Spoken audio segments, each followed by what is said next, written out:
The most exotic warplanes aloft these days are the mysterious stealth jets.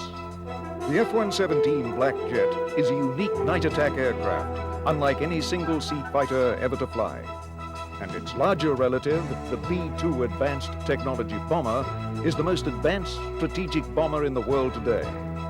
This video ordnance program takes a look at the secret world of stealth technology to unravel its mysteries.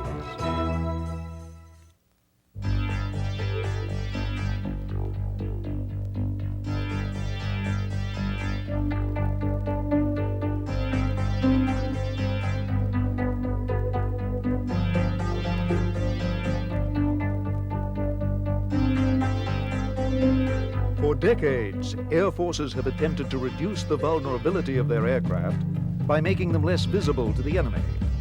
The traditional method has been camouflage painting. But since World War II, radar has gradually become the principal means of detecting aircraft. Radar can detect aircraft from hundreds of miles away, and it can be used to guide deadly anti-aircraft missiles with pinpoint precision. Stealth technology attempts to camouflage aircraft from radar, just as camouflage paint was designed to hide aircraft from enemy view. A radar works by sending out a focused beam of electromagnetic radiation. Some of the radiation reflects off the aircraft, returning to the radar antenna. This reflected energy determines what the radar can see and what it cannot see.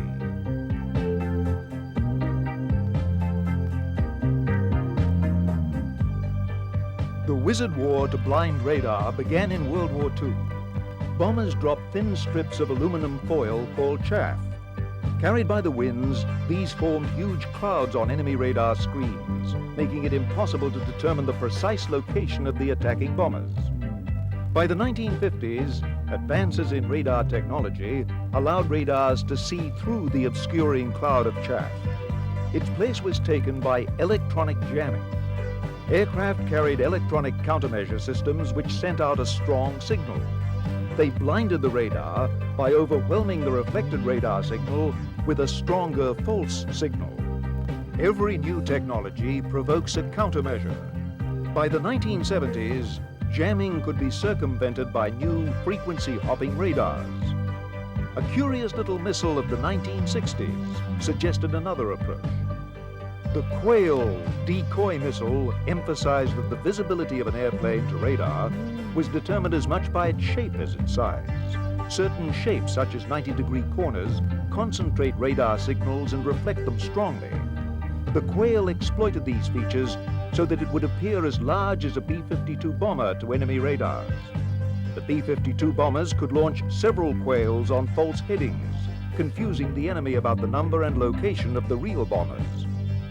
If the Quail could appear larger on radar than it really was, could aircraft be configured to look smaller or even disappear? This idea led to low observability technology, popularly called stealth today. One of the first aircraft to incorporate low observability technology was the Ryan Fire-B unmanned reconnaissance drone. Surfaces which reflected radar strongly, such as the rotating blades of its jet engine, were hidden deep inside the airframe. This tiny robot spy plane also incorporated a new type of material as its skin, called RAM, or radar absorbent material. RAM soaks up radar energy like a sponge, preventing it from reflecting back to the radar. Tests found that these drones reflected radar energy so weakly that they had become virtually invisible to radar. In the 1960s, another spy plane appeared in the US Air Force service, the legendary Lockheed SR-71. The SR-71 was one of the first manned aircraft to employ stealth, low observability technology. The SR-71 was not invisible to radar, but its use of radar absorbent material helped reduce its visibility. Another example of the impact of low observability technology is the B-1 bomber. The original version of the B-1, the B-1A, had a radar cross-section of 1 square meter, 10 times less than the older B-52. Due to the threat posed by new advances in radar-guided missiles, it was redesigned with additional low observable features as the improved B-1B.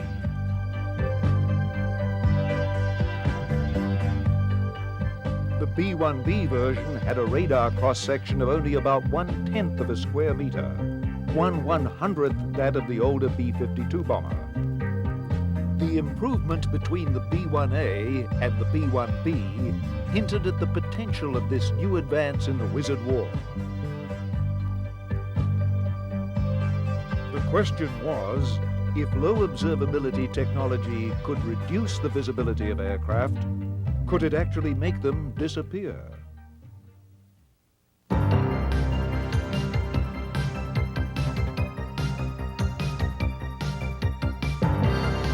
In 1978, the United States Air Force contracted the famous Skunk Works at Lockheed Aircraft to begin design of a stealth strike fighter, codenamed Senior Trend. Unlike the SR-71 or the B-1B, the Senior Trend would be designed from the ground up with low observability features.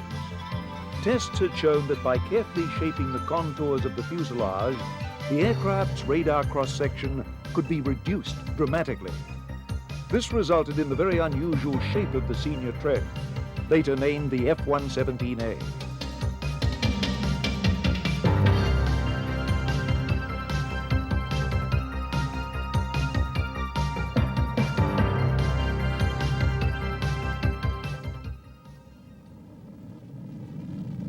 The first flight of the F-117 took place in June 1981. The program was so secret that pilots recruited for the program were not told their actual assignment. It was cloaked under a fictitious program to improve the avionics on the A-7 attack aircraft. When I entered the program, what I was told was I was going to be doing avionics testing on A-7s. And that's the premise we went in. And we were briefed on the program probably about a month or two after we started A-7 training in Tucson. It was under the cover of A-7 avionics work, and I had maybe in the back of my mind 3 or 4 different things it could possibly be, but it wasn't until I got here they put us in the closed room and told us what the program was, and I went, oh, so this is what it is. As unique as the F-117 appears, its novelty is only skin deep. To speed up development of this revolutionary new design, many of its internal components came from other successful aircraft programs. The decision was made to make the airplane in minimum time with full capability that was desired at the time. In order to do that, a lot of off-the-shelf equipment had to be taken. As to the exact percentage, I couldn't comment on that, but I will give you a couple of examples. The flight control system, we said, is the F-16 flight control system. The ejection seat is the ACES-2 ejection seat, the same one that's in the F-15, F-16, A-10. The environmental control system is partially out of a C-130. The engines are GE 404 engines, same engines that are used in the F-A-18. The brake systems, original brake systems, were off a Gulfstream 3 civilian aircraft. And there were many other black box type components that were off the shelf. What that does, obviously, is it gives you a known system capability when you put it in the airplane, and it also allows these folks over here who maintain the aircraft to know exactly what they're getting into with those components. And so we were able to capitalize both on a known capability and a known reliability and maintainability side. By 1983, the first stealth fighters were in service. Their pilots quickly dubbed them the Black Jet. Those of us in the unit, since most of us came into the unit before we could even whisper the word stealth or F-117, have always referred to it as the Black Jet. And there is no name that has become affectionate for us to refer to the airplane. The nickname Black Jet stems from its special black paint finish, codenamed Iron Ball. This type of paint reportedly helps diffuse radar reflections. Every tiny detail of the F-117 has been carefully thought through to minimize radar reflection. The F-117 is a one-mission, unique aircraft. It is a night attack fighter to go against critical, high-leverage targets with pinpoint accuracy. The first combat missions of the F-117 were flown in 1989 during Operation Just Cause in Panama. The combination of stealth features and precision attack electronics gives the Black Jet a unique capability for deep strike missions under the cloak of darkness.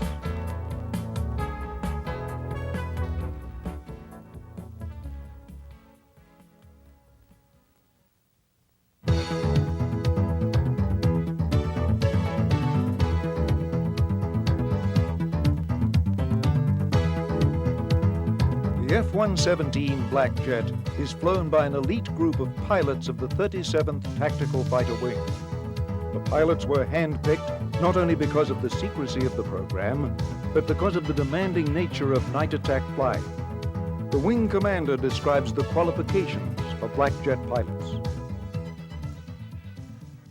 The qualifications are very, very strict. We look for fighter pilots who have a minimum of 1,000 hours of fighter time. Consequently, you'll find that we have no lieutenants in the outfit flying the airplane, captains and above. They also have to come recommended by their wing leadership, their commanders or their directors of operations.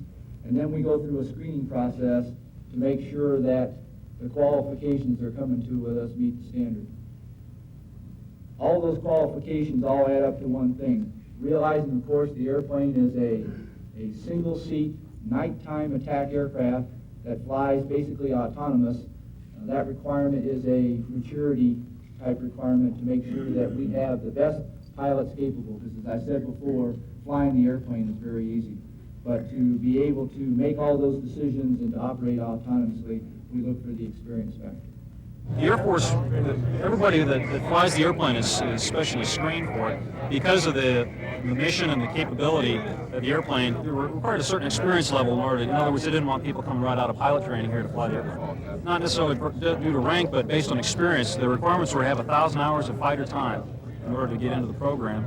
And again, the pilots were hired based on that as much on the time as based on maturity level as far as flying and flying skills. Until the F-117 was publicly unveiled in 1988, the Black Jet was kept under a strict veil of secrecy. The aircraft were flown only at night to prevent spy satellites from viewing their unique shape. This led to unusually strict training regimens for the pilots. Our pilot workload, when they come up range, on the first night of the week, Monday night, because we can't guarantee how their crew rest has been that day, we only fly one go on Monday nights, and the pilots are through early. But by Tuesday night, when we have virtual guarantee of the rest capability of the pilots, then we can fly longer into the night. Their rooms have blackout curtains in them. The dorms are locked up so that no one can come in until 1 o'clock in the afternoon so they can stay in and rest. And so every pilot has the total opportunity to get both the required 12 hours of crew rest and the opportunity for 8 hours of uninterrupted rest. Also, he's away from those things that might interrupt crew rest if you were living at home. The school bus coming by, the telephone ringing for the spouse to go to a meeting, and so on.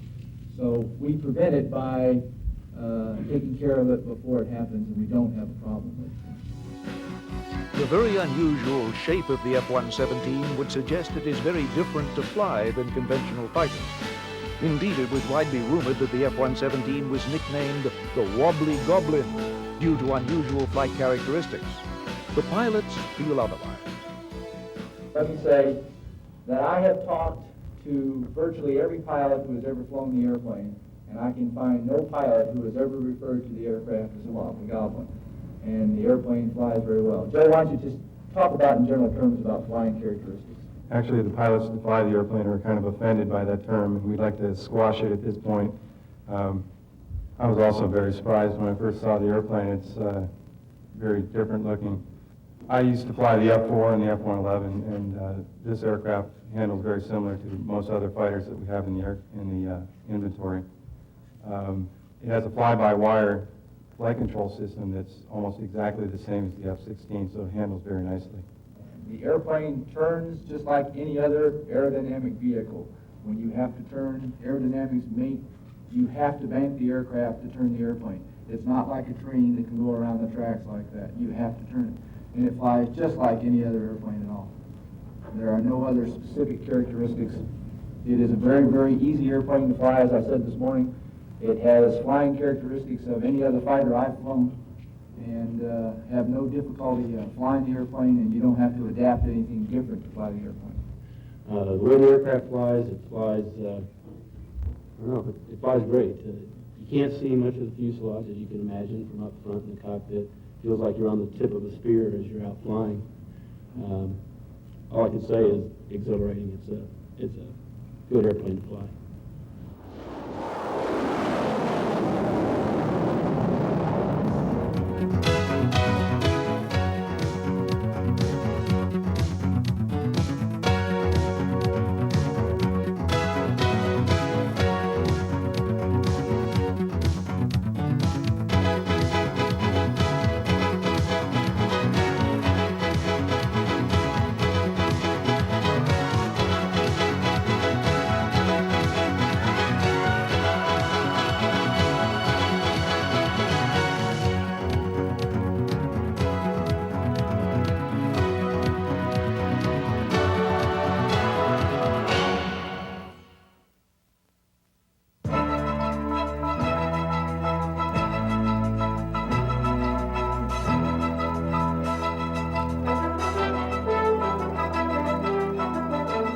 Low observability designed into the B-1B bomber made it far less visible to radar than older bombers. Could the technology be taken further? In the late 1970s, the United States Air Force set out to prove it could be done. The results are evident in this very exotic aircraft, the Northrop B-2 Advanced Technology Bomber. Although precise information is still classified, the B-2 is believed to have a radar cross-section an order of magnitude less than the already stealthy B-1B. Although similar in size to the older B-52 bomber, the B-2 is probably several hundred times less visible to radar. It is impossible to make an aircraft totally invisible to radar, but its radar cross-section can be reduced to such an extent that its radar reflection cannot be distinguished from normal background radiation. It has been suggested that the B-2 has a frontal radar cross-section similar to that of a large insect, such as a bumblebee.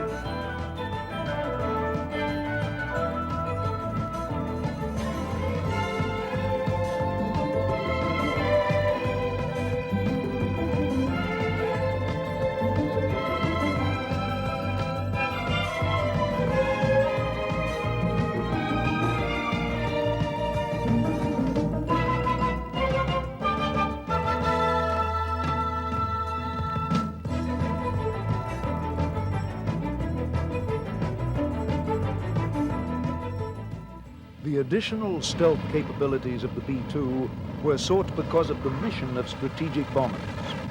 The main opponent of strategic bombers today is the radar-guided anti-aircraft missile. These missile sites are set up behind an interlocking barrier of radars.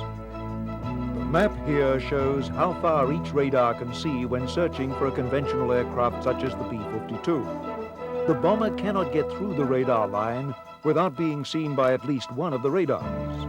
The features added to the B-1B reduces the effectiveness of such a barrier by decreasing the range at which the bomber could be detected. This creates gaps through which the B-1B can pass undetected. Such a radar net is even less effective against the B-2 bomber, since there are even larger gaps in their coverage. What cannot be seen by radar cannot be targeted by radar-guided missiles.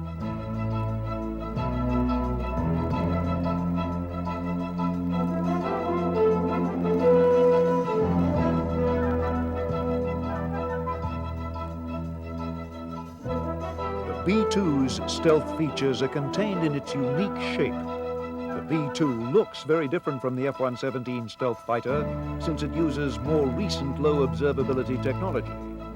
The B-2 is essentially a flying wing, patterned after earlier flying wings developed by Northrop in the late 1940s. The B-2 has no large tail surfaces to reflect radar energy. Its flight controls in the trailing edge of the wing are computer-controlled for stability. Its engines are hidden in the wings, with air intakes located on the top of the wing where radar cannot easily see. The surfaces of the bomber are covered with radar-absorbent material to further weaken the reflection of radar from its surfaces. Surprisingly, it is manned by only 2 crewmen, compared to 4 in the B-1B bomber. Everything that we've done so far in flight test has been very close to what we predicted in our simulation. The cockpit is very friendly. It's similar to a FB-111 where you have side-by-side seating, so it cuts down a lot of intercom traffic that you have in other large airplanes. This airplane is very compact and it moves in unity. The pilot really feels that he's part of the airplane as he goes through his maneuver. So in that respect, it's more like a fighter.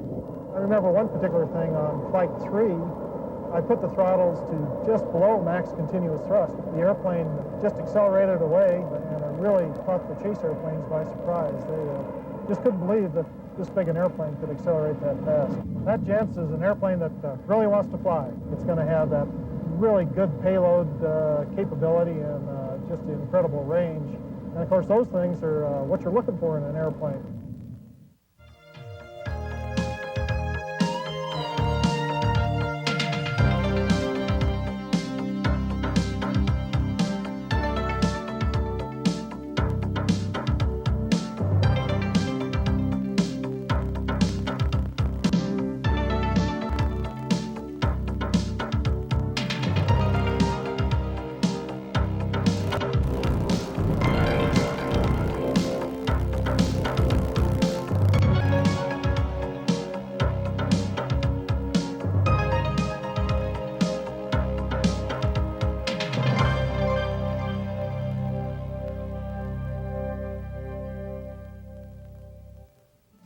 The peculiar engine exhausts on the B-2 bomber and the F-117 fighter reveal another aspect of stealth technology.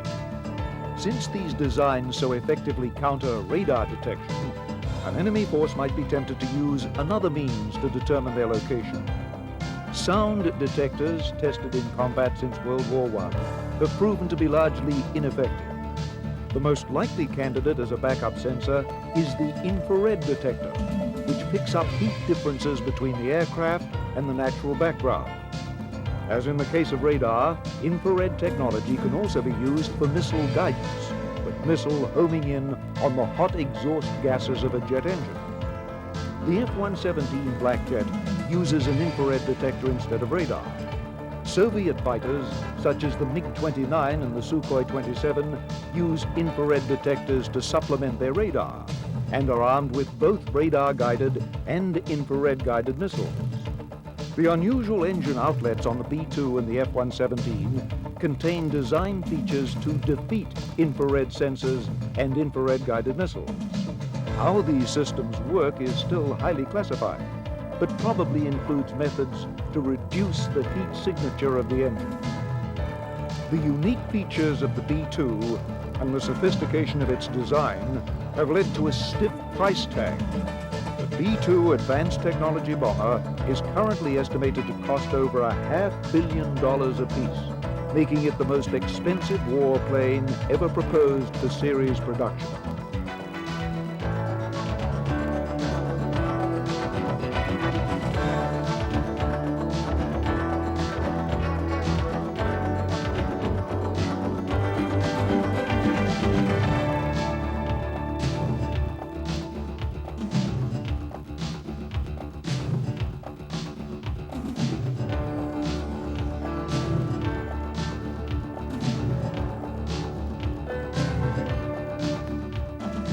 The F-117 and the B-2 are not the last word in stealth aircraft.